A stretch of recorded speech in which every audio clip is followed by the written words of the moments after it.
Hello and welcome back to the Leicester City Women's Wrap-Up Show. I'm joined by James like usual. How are you today, James? Yeah, good. Thanks, you. I'm good. I'm waking up, but I'm good. And then we got a special guest. We've got the final one of the BBC Trifecta. It's Owynn Palmer-Atkin. How are you? Very well, thank you. Thanks for having me on. I quite like the trifecta thing. I might start using that when talking about me, pipes and strings. Defo. Definitely should. That should be like your whole you should make a show with that, in fact. Yeah. If we ever do something that's not the football forum and we have to do something, we'll call it the trifecta or something like that. That'd be cool. Yeah, I think it's good. That'd be perfect. I would say have we saved the best till last? Probably. Probably, yeah. I think so. Cool. Well, we kind of want to know a bit about your journey because when we were talking to both Matt and Ian, they said some interesting stories about you. So let's hear your side of things first. So how did you get into the world of broadcasting? So it kind of all starts when I was quite young, to be honest. I was sort of like 10, 11. And as every boy in this sort of part of the world, and James will testify for this, everyone just wants to play for Leicester. And that was my dream. I think I got to a point even quite early on where I was like, you know what? I don't think that I'm going to be a pro footballer. Like, I was never in any academies, and I played to a semi-half decent level, some Saturday teams, but mostly Sunday league. And I thought, what would be the next best thing if I can't become a pro footballer? What is the next best thing? And I came to the conclusion that being paid to watch Leicester play was probably the next best thing. So I started looking into ways that I would be able to make that sort of happen. And always listened to BBC Radio Leicester growing up, and I think Strings had just joined around that time. So I'd always listen to them, to listen to the Leicester games and whatnot, and thought, you know, that could be something. I could get paid if I started working with them. I could be paid to watch Leicester play. And when I was about 11 years old, I managed to find Ian Stringer's email address and just bombarded him with different emails. I would, I was editing audio and packages and doing all sorts of bits and bobs and like practice commentary, and I would send them over and just be like, what do you think? And can I come in? Can I come and see the studios? Can I come and have some work experience? Can I come and see how you guys work? And eventually he caved in, allowed me to come into BBC Radio Leicester, and maybe thought, if I get this out of the way now, then I'll never have to hear from him again. How very wrong he was, because I turned up and I looked at him when I was 11 years old and said, I'm going to have your job one day. and now I work alongside him, which is quite strange, and alongside Pipes as well, which is great. So that was kind of my beginning of the journey into broadcasting, I suppose. I then started working when I was about 15, 16 at a community radio station in Colville called Hermitage FM. And they were brilliant. I had my own show, did a sports show, and then eventually went to BBC Radio Leicester for some work experience and literally never left since my work experience, really, and annoyed anyone that I could until they gave me a shift. And then when that shift finished, annoyed more people until they gave me another one, and just didn't go away. I must have been the most annoying person that the management at Radio Leicester ever came across, because I was so persistent. I was so persistent and I just wanted it because it was something I'd always wanted to do, and to this day still love it. I get to go to the Leicester games. I get to report on Leicester City and all different clubs for the people who are like me, who used to listen to Radio Leicester all the time. And it's great. That's kind of, in short, my journey into broadcasting and where I am now. That's awesome. That's a great story. You knew what you wanted to do as a kid and you made it happen. Whereas like I'm about to get my university degree and I still don't know what I want to do. So that's awesome. Yeah. And no, go on. No, I was just going to say it's one of those where I can remember growing up, and my mum and my family and whatnot would be like, "Oh, I'm actually jealous of you because you know what you want to do." And it's like, well, we never knew when you're like, as you said, like 18, 19, 20. A lot of people don't know what they want to do, but I always had my eyes sort of set on, this is what I'm going to do. It's not what I want. This will happen. and just sort of did everything I could, getting up at stupid hours, working till stupidly late, working 2 jobs, all those kind of things, just to make sure that I could do what I needed to do and help out in any way I can. And it seemingly has paid off, because here we are now talking about it. I'm sure they love having you over there too. Yeah, I think your dedication's how a lot of footballers are, if I'm honest. They set their sights on being a footballer and they go for it. People get knockbacks all the time, but you seem to have just be going, that's what I'm going to do. And I think that's testament to you that this is what you did do. And I think since you have joined Radio Leicester, your audio packages make people have goosebumps because they're so good. I mean, I work behind the scenes of this show, and I know how difficult it can be with video. I know audio is just as hard. So it's testament to you. You're doing a great job there, if I'm honest, and your audio packages are phenomenal. Well, that is the best compliment that I can possibly get, because editing, I love editing audio. It's so geeky, but there's nothing better than like a 6-track, multicolored that sort of editing bit. So no, it's great, and the goosebumps is the ultimate test for like a build-up package when we're making those big anthemic build-ups. If I can give it to someone else and they listen to it and they have goosebumps, then it's good to go out on the air, because that's the sort of bar that we set. So because that's what we want to do, it's that exciting pre-match build-up that we want. And thank you very much for saying that it gives you goosebumps, because that is the aim of the game. And when we talked to Ian, he told us to ask you something about a story involving Lucozade. Lucozade? Yeah, I believe that's what it was. Oh, okay. I Something believe to do with early hours, I believe. We were talking to Strings about May the 2nd when we won the league. And he was telling us that most radio shows, you could probably max about a 7. And on very rare occasions, it can get to 8 or 9. But that night was a 10, and a lot of it was due down to you. Well, one specific bit, I was quite, I'd only just started at Radio Leicester. I wasn't even a permanent member of staff back in I was freelancing still, and they needed someone to drive the desk. So I was sat in a studio, literally pressing the buttons and working the faders and stuff. And Ian was at Stamford Bridge, and Jason Bourne was at the local Hero, which, Hannah, if you do ever come over to Leicester, definitely visit. Quality pub. And it's so they were there, and I had to listen to Jason in one ear going out, and then in my other ear I had Ian commentating on the game. And at the right time I had to bring Jason down and bring Ian up, and I had to sort of guess when there was going to be a chance.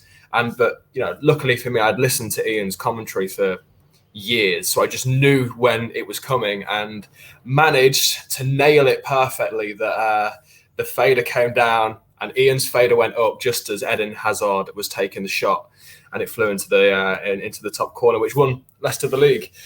So yeah, that was out of everything I've done, one of my proudest moments for sure. Like, just that one, literally was this. I did that with 2 faders, but it's definitely one of my proudest moments, because it meant that people who were listening to us were able to hear the goal going in, and it just worked perfectly. Those nights where everything just comes together, when the stars all align, everything comes together, and that was what that was. And very, very pleased. And then after that, it was pretty ropey, because we had a celebration. We were on air till like 1 a.m. I think in the morning, and then we ended up in Hotel Mayango having a few drinks, and I stayed over because I live in Loughborough, so I stayed over at someone's house who lived in Leicester at the time, one of our newsreaders, and got up the next morning after 45 minutes sleep and did the same thing for the breakfast show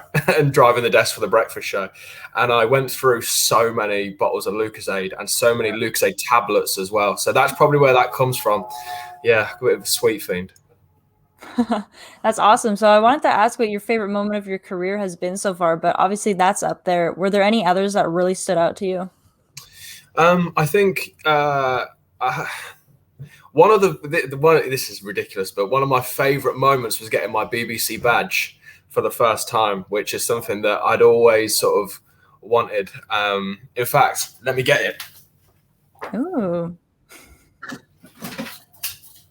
So every BBC staff member has a BBC badge, comes with a lanyard, and I look about 12 on my picture, as you can see.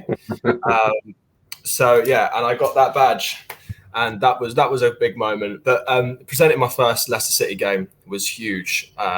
It was a Southampton away game when Harry Maguire scored late on. And that was really cool because it was the first time I was being paid to watch Leicester play for the first time, and I just thought this is incredible. And now I do it every single week, and I think there might be another career highlight coming up on the horizon because the FA Cup semi-final in a few weeks is definitely going to be one. But there's so many because we're so lucky we get to do these kind of things. I got to interview Gary Lineker and talk to him, and commentating on the Leicester Riders in the playoff final and watching them lift trophies and things like that. We're so lucky to be able to do what we do. But yeah, it's not really a job, is it? Really, when you think about it, it is difficult, and there are different challenges and whatnot. But it's all made up for, as you say, when those packages go out, James, and they're giving people goosebumps, and when we're on a match day, it's all of that sort of hard work sort of pays off then, really. But yeah, I'd say that night, May the 2nd, lifting that fader alongside my first game and first commentary as well. I also commented on the 9-0 over Southampton, that was definitely up there because I couldn't speak for about 3 days afterwards. That would be a fun one. Yeah, I think you've got one on Sunday as well when the women win the championship. And obviously you guys are going to be there. I think that'll probably be up there as well. Yeah, for sure. I think, luckily, we're going to be doing commentary on the game, and it will be going out on our website around the world. So wherever you are, you can listen to it. It's going to be great. We've done commentaries, one commentary before on Leicester City women, but this will be the first time that we're giving it the sort of dedicated pre-match build-up, post-match reaction, full commentary. It'll be me, Stringer, and Pipes as well. So the full football team really going at it, and it's going to be incredible. And let's hope that the women can get that win and lift the trophy because they deserve it. Yeah, I think it'd be good to see the trifecta together again as well. So with regards to the women's side, what's the response been like from listeners? Because we know you've done a lot of interviews, etc., with the women's team. What's the response been like? It's been great. It was actually been surprising for us because when Leicester City women first sort of came to be professional, we all sort of got together and we're like, we have to be covering this side. Just not because we think that people were going to be flooding to come and listen to us about it or whatnot, but because they deserved it. They're a professional side. Women's football in this country is bigger than it's ever been, and it deserves to have that coverage, and it deserves to be bigger than what it is. And without people like us covering it at the lowest sort of grassroots level, what hope does it have? So we sort of made a pact, and we thought, yeah, we're gonna do this properly. And we asked the club whether they could, sort of put on the pre-match press conferences, and they did a couple, and then we were like, no, we want these every week, and they were like, okay, fine. So it's great to sort of talk to Jonathan Morgan and all the players every week, and there's some great stories in there. But the reaction's been really good, and I think what we've seen is that football is football, and Leicester City is Leicester City. So, although, for example, myself and you, James, we growing up wouldn't have watched the women's side in particular because they weren't officially part of the club. But because they are, a part of the club now, they are the official Leicester City women's side. It's the same thing. It's not the women and the men. It's Leicester City. You support the club, and therefore you support the women just as much as you would support the men. And I pray and I hope that when all this COVID malarkey is out the way, that we really see crowds down at Farley Way Stadium and fans who have fallen in love a bit with the women's game in this time because of the success that they've had really help propel them on in the WSL next year. So it's been so good. And the numbers we get on social media are great. The response that we get from doing the the sort of the coverage on the radio is class, and kudos to the club as well, because they have helped us to be able to do that, and they're really keen for us to be covering them, and they help us in whatever way we can. Like when we did the getting to know Leicester City women a few weeks ago, and we went and we said, can we talk to 4 of the players, please? Preferably a goalkeeper, defender, midfielder, and a striker. And they were like, sure, like let's sort this out, and they did, and it was a really nice program. So yeah, it's good, and I hope we can do more and more in the future. Yeah, I think I was just going to say, actually, Hannah was going to come in, is the response that we've had. I know I had this great idea a few months ago that, yes, let's cover the Leicester City women's, let's do something for the fans, get a channel out there. The response we've had has been unbelievable, and I never thought it'd be as successful as what it is. Hannah I keep pimping Hannah out to all media outlets. Yeah, I'm not complaining. But the response has been immense, not just from our fans, from outside fans as well. And also the club itself. The club has helped us so much with this platform of what we've been doing. So yeah, kudos to the club as well. So you mentioned like how you got to chat with some of the players, and I listened to that, and it was just awesome because it was super personal as well. Like it wasn't just a whole tactical analysis with the players, and that was just great. And so I'm just kind of wondering, like, what was it like? Like, because we always talk about how this club is full of like community. You can tell like these players are so connected with each other, and you could really hear that throughout the interviews that you did. So I just kind of want to hear about that whole process and what it was like. It was so cool, because that was, as you say, the whole point of the interview was to talk to them about who they are as people, and not, well, you've got these guys coming up next. What tactically, how are you going to look at that game? How important is the next game? All those standard sort of sport journalism questions, which we ask them normally in their pre-match interview as well, because that's sort of what it's there for. But this gave us a real opportunity to talk to the players and have a bit of a laugh, really.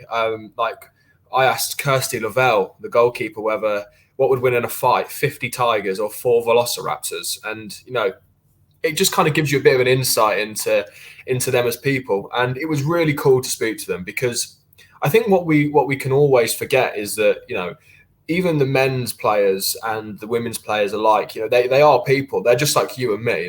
They laugh, they smile, they probably cry at times, and there's all those different things that sort of go like within it. And they are people who we really got to, have a real chat with, and it was really nice. And they're all the girls sort of bought into it as well, because we asked them, as I say, like the frequently asked questions. Like Remy Allen took me through her McDonald's drive-through order, and the stories as well. So Kirsty Lavelle had a really, almost sad but uplifting story about her brother who had disabilities and got diagnosed with cancer at a really young age. And she says that, she feels lucky because almost if that hadn't been the case, then she might not have become a pro footballer. And it really was great to get an insight into these people as the people that they actually are, and not just look at them as the robotic footballers that, maybe they're looked at the rest of the time. Yeah, absolutely. And it was super duper fun. And like touching on that Velociraptor question, similar to Kirsty, I was like, well, Velociraptors do fly, but you were right that is it Velociraptor? Yeah, they don't fly, do they? Well, that's a pterodactyl, isn't it? Yeah, well, I've thought that as well. Now, from what I've seen in Jurassic Park and Jurassic World, they don't fly. But who knows? Who knows? Because I'm not sure Jurassic Park is the definitive encyclopedia on dinosaurs, if I'm honest. Although I have to admit, I actually, I've been watching the Jurassic Parks recently, and I think it's in the first one, maybe, when they're like sort of right at the start, when they're digging up that dinosaur, and the guy who's the main character in it, not John Hammond, the guy who plays Sam O'Neill. Yes, he's in Peaky Blinders as well as the copper, isn't he? And he was saying that he thought they could fly because they had hollow bones, but I don't know how true that is. But I'm going to take his word for it because I love Jurassic Park. It's great. That sat with me when I was listening through the whole thing. I was like, do they not fly? And then I'm sitting here thinking, well, we got the Toronto Raptors out here. I should have known that that they don't fly. It was really great content, and I know so many people were listening to it as well, because all over social media I was just seeing so many great things being said about it. And also, like, people are just constantly saying, we want to see like some commentary from BBC, and now you guys are doing it, and I know how excited people are, so I'm looking forward to it. Yeah, we're excited too, because this will be the first time that that we've really gone in on the coverage, and it's been building to this point, and who knows what's going to happen in the future with that kind of thing. We would love to do so much more, but there are different sort of restraints and commitments and all those different kind of things. And but certainly, we hope that we can do more stuff like this in the future. And with the WSL, with the TV deal, of course, that we saw a couple of weeks ago, Leicester City, should they win on Sunday, and be promoted, they'll take a slice of that.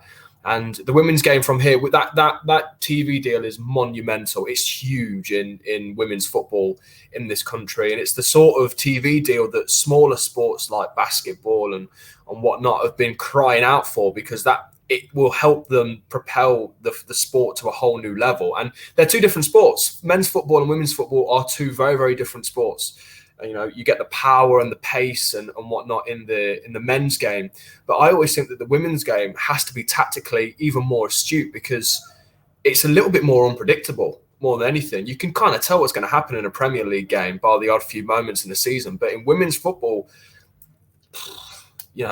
what's going to happen? And that's always been the case. And that's what makes it so different and so much more exciting in a very, very different way. Yeah, I think me and Hannah have said this many times, is that the tactics are so different. You can't really compare the two. Men's football, as you say, you'll see teams park a bus. You'll never see a women's team park the bus. And I think sometimes the skill in a women's game is probably more than the men's game.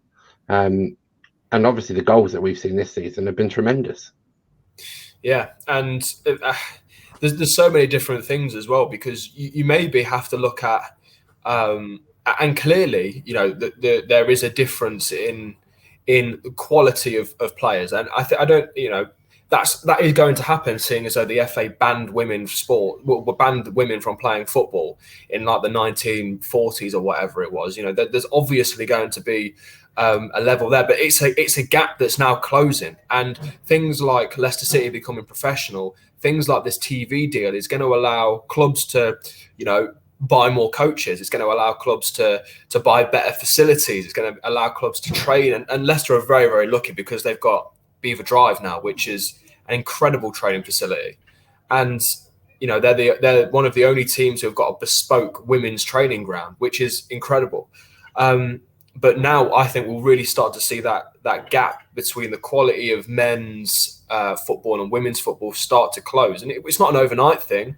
And, the Premier League wasn't an overnight thing. The Champions League isn't an overnight thing. It's got to have time to build. Had it not been banned all those years ago, who knows the kind of conversation that we're having now. But, this is where we are, and we have to sort of, I suppose, deal with that. And we have to treat it, I think we have to treat it in the same way, but different, because as we sort of said, it is a different game, but it deserves the coverage, because clearly from what we've seen, people are interested. Hannah is from Canada, has no affiliation to the city of Leicester, and loves Leicester City women, and that's incredible, and that's something that we have to be thoughtful of and wary of when we're going in to cover these sports, because it's a serious sport now with serious money involved. Yeah, sorry, I kind of lagged a bit there, so I was waiting for the speech to catch up. But it's just been so crazy to see, because I always say whenever I'm interviewing people doing this, I follow it over here in North America, and I've been seeing it developing in North America, and I've followed the WSL as well, and you see everything developing over there, even with the Women's Champions League. Like, every single year, there's something new. And now everyone's saying like the WSL is going to be the biggest league because of this whole TV deal. And it's just been crazy as a fan seeing like this progression and this development. So I'm excited to see what happens. And I'm excited that you guys are so involved with it as well, because you guys have just been doing an amazing job. So thank you. No, thank you. That's very kind. I think from a personal point of view, I can't wait. It'd be good to see WSL on BT Sport and BBC over here. I think a few of the American networks are talking around buying it as well. So I think that would be huge, and it'd be good to have some, like you guys, good commentators, because Hannah moans every week about the FA players. I saw last week. And Hannah, I would never like to publicly bash another broadcaster, but you were spot on. I'm sorry, but it wasn't good enough. That kind of thing, is not good enough. That kind of thing is not going to help grow this sport. You need to do it properly. Otherwise, there will be some people wrongly out there who will go Mickey Mouse League. It doesn't matter. Mm-hmm. And regardless of how wrong they are, if you don't give it the coverage that it deserves, and if you don't give it the time and quality that it deserves, people will always think of it like that. And that's why it's so important that, if you're going to have a commentator in there, he needs to know, or she needs to know, the name of the players, and they need to have the equipment that's going to allow them to broadcast in quality. It might be nitpicking from me because, I'm a perfectionist broadcaster and want to make sure that everything is perfect whenever we do anything. But it wasn't good enough, and I'm hopeful. Hopefully, we can offer something this Sunday that is that is good enough. I'm sure you will. I'm sure it'll be better than good enough. I'm glad you said that, though, because I felt so bad afterwards. I was like, I just hounded this poor guy a lot. At least you didn't at him. That's the most important thing, I suppose. Yeah, I guess it was kind of looking at it like usually on the FA Player there is no commentary. So then when we got commentary, we were all super excited, and then it was like that, and then we're like, oh, yeah. But we have you guys now, so it's perfect. Yeah. I think with that in mind, Owynn, what kind of prep do you guys do when you're going into matches? Because obviously we've seen the FA players not the best. What kind of prep do you do around names, etc.? Because some of them European games that you've covered, I'd have struggled with some of their names. Yeah, well, it's hard.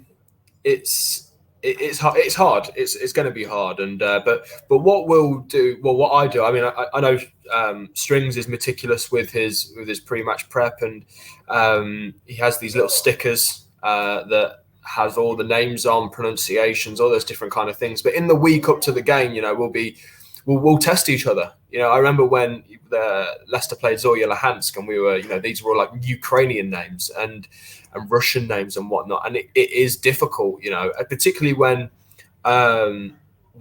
some of the letters just don't make a completely different sound in that language. So we'll test each other throughout the week, and we'll have the squad lists and whatnot, and we do get sent stats and things like that, which is helpful. But luckily for us, ahead of the game this weekend, because of the coverage that we've been doing with the Leicester City women, we know all the players. Like we've spoken to the majority of the players, and we know who they are, and we know what they look like, and we know which names go together. We know it's Ashley Plumpter, and we know that it's Hannah Kane. We're not going to get them two mixed up, and all those different kind of things. So the coverage lends itself. If you cover a sport more, then you're going to know who the players are naturally, because just like for you, Hannah, I suppose when you started following Leicester City women, you wouldn't have known who any of the players were. But now when you're watching a commentary, you're going to know which player is which just by the way that they run, just by the way that their hair, because I suppose long hair in women's football is going to be even more of an indicator, because you don't normally get that in men's football, do you? So just by the colour of someone's hair, they're exactly the sort of things that we'll look into and we'll do ahead of this game. And this game is treated in the exact same way as the Man City game will be on Saturday evening. We'll do the exact same amount of prep. There'll be the exact same amount of effort put into it, because, as I've said a few times, that is what it deserves.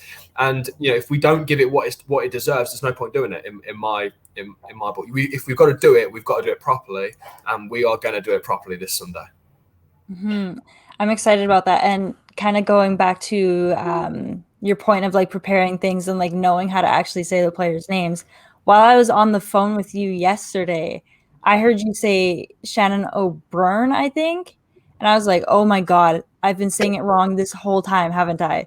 So now I'm like, Shannon, I'm so sorry. I'll try to figure it out. I'm going to blame it on the Canadian tongue, but... No, that's fine, because again, this is the little sort of nuances, isn't it? Like, you look at that name and it's like, oh, it's Shannon O'Brien, because that's just exactly how you. But the spelling of the name and whatnot, and the little things. Her name is Shannon O'Brien, you know. So okay, so I just mispronounced it wrong again, but.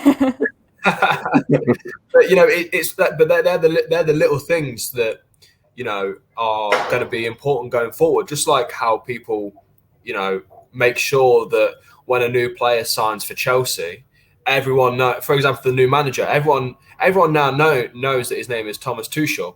But like, did anyone really know that before? So the effort is put in for men's football. People go out and they find a way. For example, with Leicester, when Cengiz Under signed, we wanted to know, you know, how is it Cengiz or is it, how is it pronounced? And luckily, you know, we always get sent. We'll ask the football club to send us how the player will say it, which is always the best way, because then we'll get a voice note of the player saying their name, and then that's what we use, because if that's what they call themselves, then that must be the way it goes. Like Chala Soyuncu, like, you know, everyone calls him Kags, and that's great, but he pronounces his name Chala, so that's how we do it. Yeah, with the whole Cengiz thing, I remember they made like a TikTok of him saying his name, and that's just what I think of all the time, and that's how I know how to say it. So it's perfect. Exactly. So going on to music, we thought we'd touch on music, just like you did with the girls. So your music server of choice, it's on shuffle. What three songs are we likely to hear?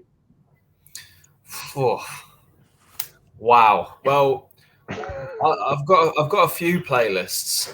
One of them has over 1,000 songs in it, so you're likely to get anything from Queen to Oasis to Taylor Swift, her new stuff only. Thank you.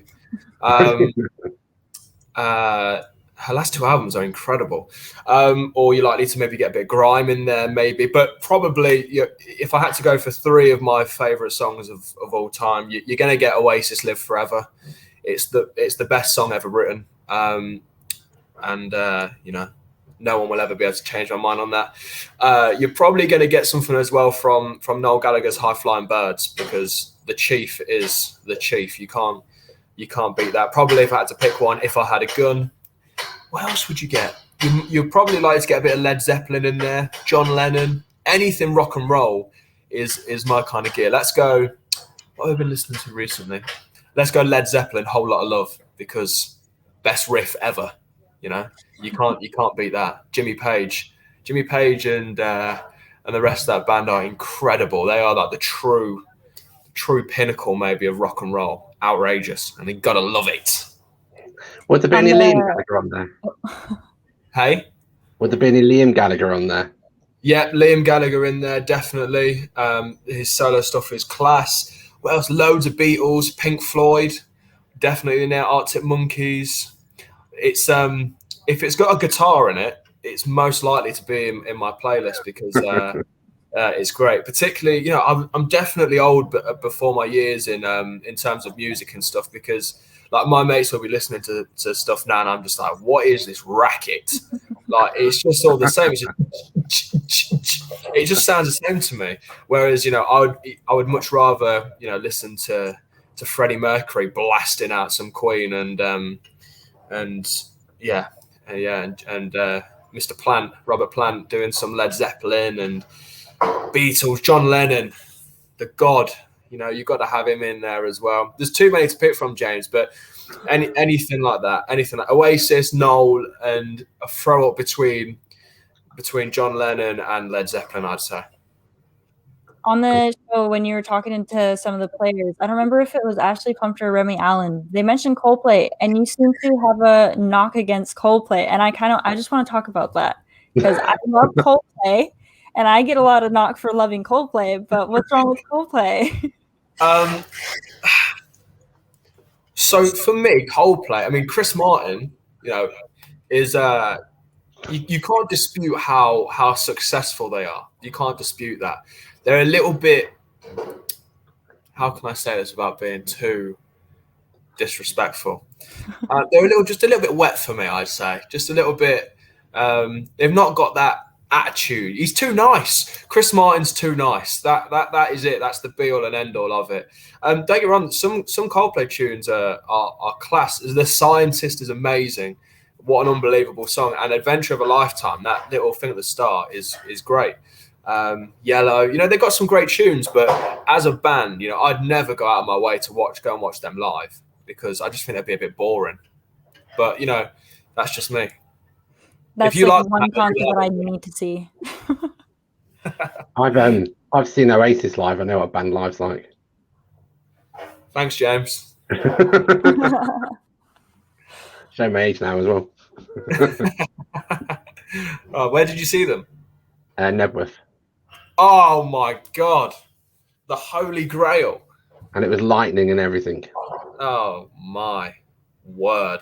See, when Nebworth was like 96, wasn't it? Yeah.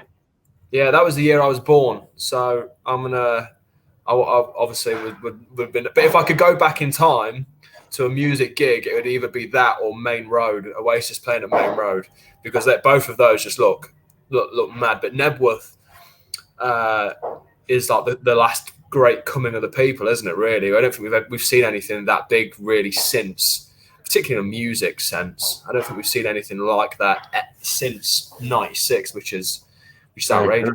And I get really excited when people talk of reunions. I just wish they'd just do one reunion tour, and then have it done, because it would just be amazing.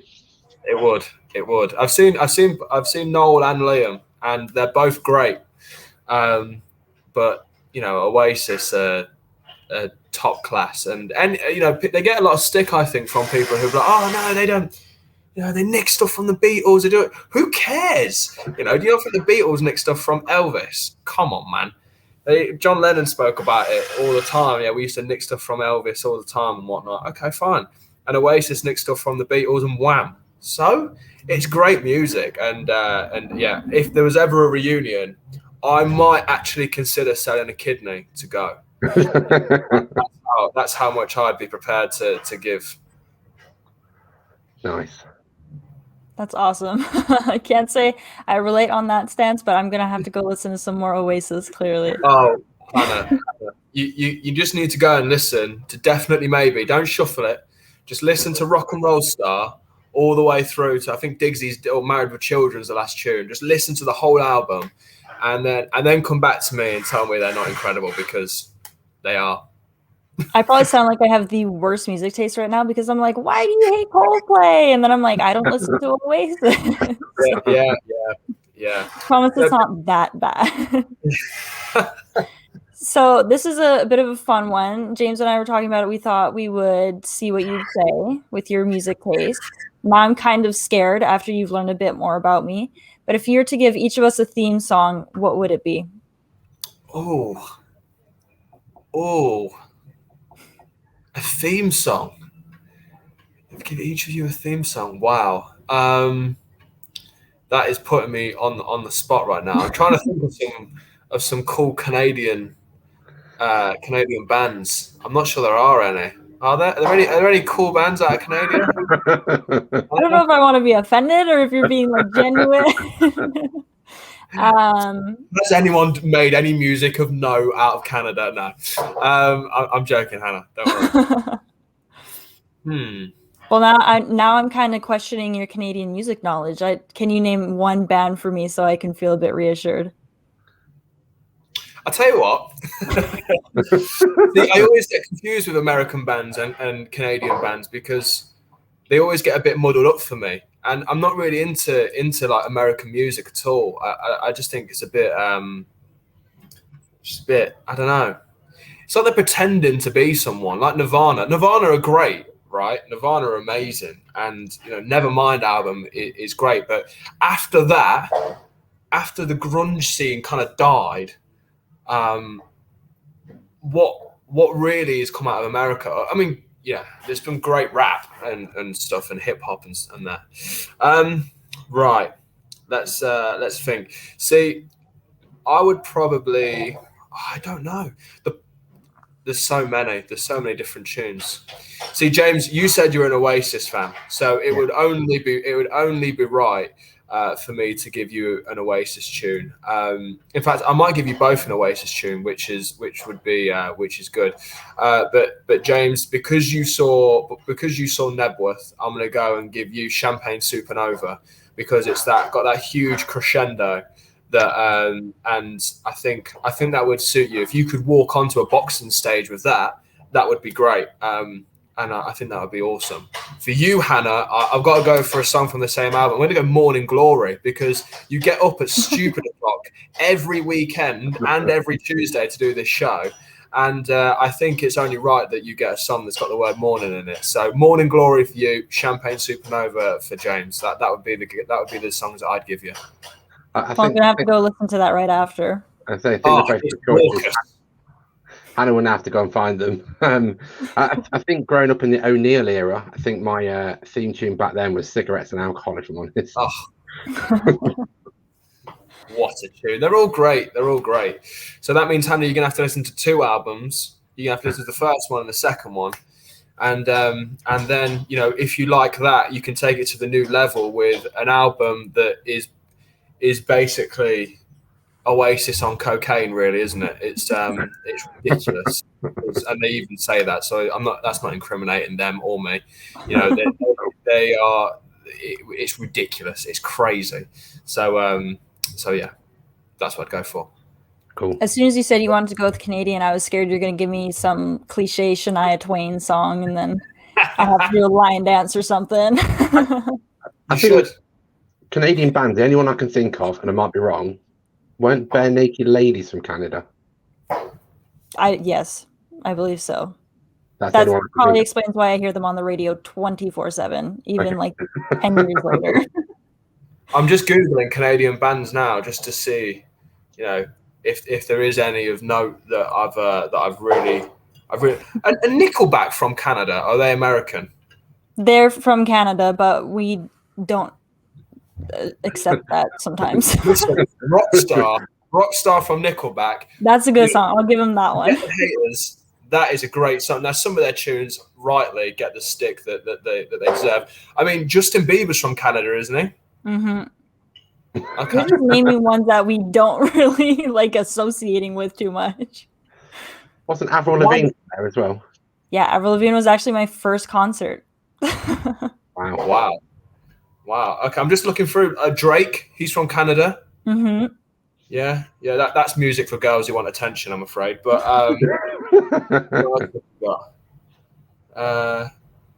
Arcade Fire. I did not know Arcade Fire from Canada. Okay. Yeah. Arcade Fire, a great band. Let's have a look. Any other good bits and bobs? Justin Bieber, Bryan Adams. Yeah. Okay. Maybe I need to go whilst you're listening to Oasis. Maybe I should touch upon my Canadian. Sorry, not American. Canadian music. Nearly. I'll see myself out. You're good.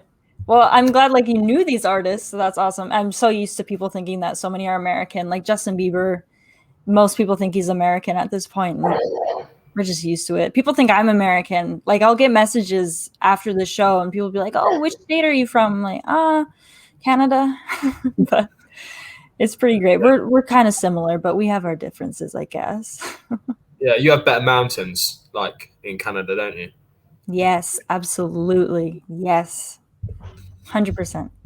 Is it the Canadian Rockies? That's pretty significant. See, this is a really embarrassing fact about me, and I don't know why I'm about to tell you this. But one of my guilty TV pleasures is a TV program called Finding Bigfoot. It's amazing. I watched it when I was a kid, and it's like a whole load of series. I had coronavirus back in May last year. And I was stuck inside for 2 weeks, so I just bought all of the series on Amazon. And I was like, I'm gonna watch all of these, and they're incredible. And they do loads of expeditions in Canada and on all those different things. And they're in the Canadian Rockies for one of them, which is pretty cool. I have to say. And there is another embarrassing fact about me, which now people are going to know, that I like watching shows about Bigfoot.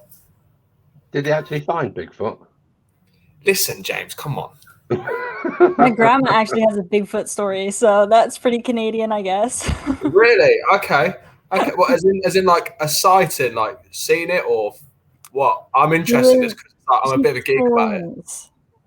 She claims none of us saw it either because she was driving with my grandpa in Ontario, where apparently it's like notorious for Bigfoot sightings in this one area.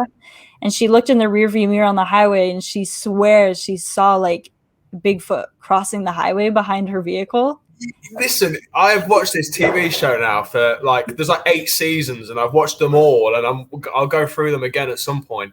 And the amount of times they speak to people who have seen or claim to have seen like a Bigfoot crossing the road in front or behind their car is incredible. And apparently that's one of the most sort of like sightings that they have. I believe her. I'm a believer. And you, Hannah, is the reason why there's a stigma around Bigfoot in America and Canada. You need to start believing. Oh, I believe. I just don't want people watching thinking that I'm putting out some Bigfoot propaganda here. But my grandpa was asleep in the car and she was trying to wake him. And of course, as soon as he wakes up, it's gone. And now everyone in the family just thinks she's lost her mind. But I believe her. I think we can clip that bit, Hannah, of Owynn saying that he's a believer, and we'll put it in the Justin Bieber fan. Yeah. I'm also a believer. Yeah. I do enjoy my Justin Bieber. I won't lie. He gets a lot of knock, but I enjoy his music. You're rubbing your face. Now I feel like I've just dug myself even deeper after the Coldplay. I like Coldplay and Justin Bieber, yeah. I don't go out of my way to listen to him, but if he comes on, I won't turn it off. Cool. So thanks so much for coming on. We've got Leicester women facing London City Lionesses on Sunday, and it was announced today that it will be shown live on the FA Player, and you've shared that you guys will be doing live commentary as well, so that's going to be great. Looking forward to that. Just kind of to close things up, going into this game, how are you feeling, Owynn? Confident. I think they'll do it. I think this will be the weekend that we see Leicester City women officially become a WSL side. They'll lift the trophy. There's going to be celebrations, I'm sure, and I'm very, very confident, and I can't wait to be there as well. So as you rightly say, we're doing commentary. Our full build-up is going to start at 1:30 UK time. That's like, what, 3 a.m. for you, Hannah? Something like that? I'll be there. Thank you. And all ahead of a 2 o'clock kickoff with myself, strings and pipes as well. So it's going to be really exciting. And I'm going to say 2-0 win for Leicester. That's fair. And James, how are you feeling going into it? Well, for the last 5 weeks, I've said champions. Hannah doesn't make predictions, but I've said champions every week. This weekend, I think 2 or 3-0. I think it'll be quite a tense start because obviously it's going to be it's the biggest game of the season for them. So they need to draw or win, I think, to be champions. So I think once the first goal goes in, I think they'll get a bit more confident, and I think 2 or 3, and finish the game as champions. Yeah, definitely. And even the trophy aside, London City are the only club to give Leicester a loss in the league this season. So I think this is going to be their redemption game, and it's going to be a good one. Champions. Well, thank you so much, Owynn, for coming on. James, do you have anything you want to add before we go? No, it's been a great show. Thanks for coming on. We completed the trifecta. All 3 shows have been brilliant. But thanks for coming on, Owynn. Great. No, thank you very much for having me. It's been great. It's been great. Awesome. Thank you so much. We'll see everyone on Sunday, maybe before then. We're not sure. I'd just leave it at that. Yeah. Awesome. Well, thank you so much again, Owynn, for coming on. It's been great talking to you. No, thank you very much. Anytime, always available.